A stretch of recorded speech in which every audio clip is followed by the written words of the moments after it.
पंजाबी बोल पंजाबी पंजाब दी वंड ना मंजूर पंजाब दी वंड ना मंजूर क्या पता यार पंजाब दी वंड ना मंजूर पंजाब दी वंड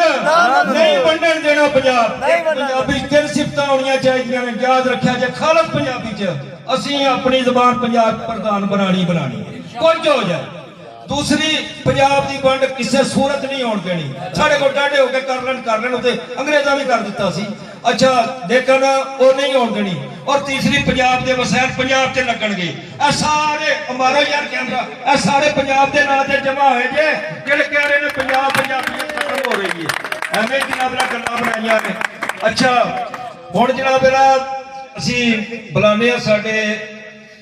इत्थे उस्ताद ने बड़े प्यारे साडे दोस्त ने सोहना लिखण वाले ने आजादुद्दीन साहब अपना आके कलाम पेश कर आओ।